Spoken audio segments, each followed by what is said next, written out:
প্রচণ্ড গরমেও পুরুলিয়ার এই একটি জায়গায় কোণে কোণে ঠান্ডা, চারিদিকে পাহাড় দিয়ে ঘেরা, মাঝে জলাধার।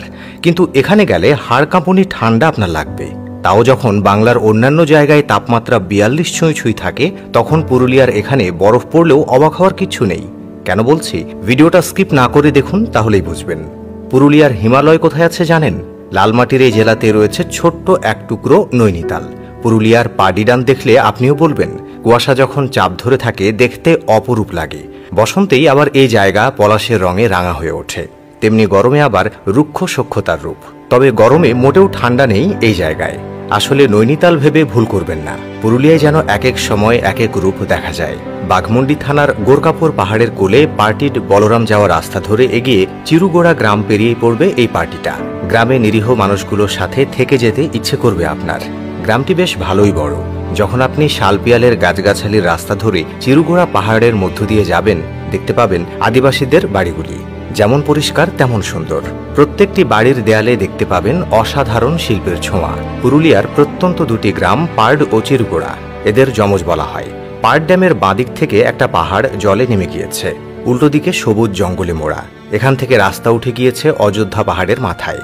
ড্যাম দেখতে অনেকটা লেকের মতন লাগে বলে একে পার্ড লেকও বলা হয়।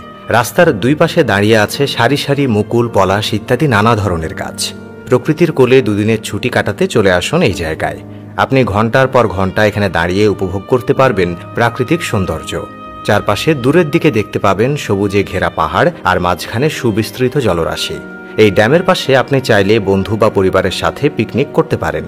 শান্ত নিরিবিলি পরিবেশে দুদণ্ড শান্তিও পেয়ে যাবেন। দূরের পাহাড়ের ফাঁক দিয়ে যখন বিকেলে সূর্যাস্ত দেখবেন, মন ভালো হয়ে যাবে আপনার। আপনি ঘন্টার পর ঘন্টা এখানে দাঁড়িয়ে উপভোগ করতে পারবেন প্রাকৃতিক সৌন্দর্য। চারপাশে দূরের দিকে দেখতে পাবেন সবুজে ঘেরা পাহাড় আর মাঝখানে সুবিস্তৃত জলরাশি। এই ড্যামের পাশে আপনি চাইলে বন্ধু বা পরিবারের সাথে পিকনিক করতে পারেন। শান্ত নিরিবিলি পরিবেশে দুদণ্ড শান্তি পেয়ে যাবেন। দূরের পাহাড়ের ফাঁক দিয়ে যখন বিকেলে সূর্যাস্ত দেখবেন, মন ভালো হয়ে যাবে আপনার। এখান থেকে সহজেই চলে যেতে পারেন চড়িদা গ্রামে। এছাড়া অযোধ্যা পাহাড় আপনার জন্য তো অপেক্ষা করেই থাকছে। অযোধ্যা পাহাড়ের দুর্গাবেড়া ৪০ ফুট গভীরতার কৃত্রিম জলাশয় রয়েছে মরুগুমা বাঁধ। পুরুলিয়া শহর থেকে ৫৫ কিলোমিটার দূরে কংসাবতী নদীর জলে আটকে বিদ্যুৎ উৎপাদনের জন্য এই বাঁধ তৈরি করা। আরও কিছু দূরে খয়রা বেড়া। পাহাড়ের গা ঘেঁষে রয়েছে লহরিয়া শিব মন্দির। পাহাড় কেটে তৈরি করা মার্বেল লেক দেখলে যে কারো চোখ জুড়াবে। আছে তুর্গলিক বামনি ফলস, আরও কত কি। পাহাড় বেয়ে নেমেছে জলের ধারা, ছোটখাটো জলপ্রপাতও বলা যায়। রয়েছে জয়চণ্ডী পাহাড়। গরমে না গিয়ে বর্ষায় ঘুরে আসুন পুরুলিয়ার এই জায়গায়। প্রকৃতির এক অসাধারণ সবুজ রূপ দেখতে পাবেন। বাসে করে আসলে প্রথমে বলরামপুর বাস স্ট্যান্ডে নেমে সেখান থেকে যে কোনো ছোট গাড়ি ভাড়া করে খুব সহজেই এই জায়গায় পৌঁছে যাওয়া যায়। ভিডিওটা পর্যন্তই। ভালো লাগলে লাইক দিন, কমেন্টে মতামত জানান আর শেয়ার করে অন্যদেরও জানার সুযোগ করে দিন। পেজটি ফলো করতে ভুলবেন না, কারণ আমরা নিয়মিত এমন তথ্যবহুল কন্টেন্ট দেই। দেখা হবে পরের ভিডিওতে। ধন্যবাদ।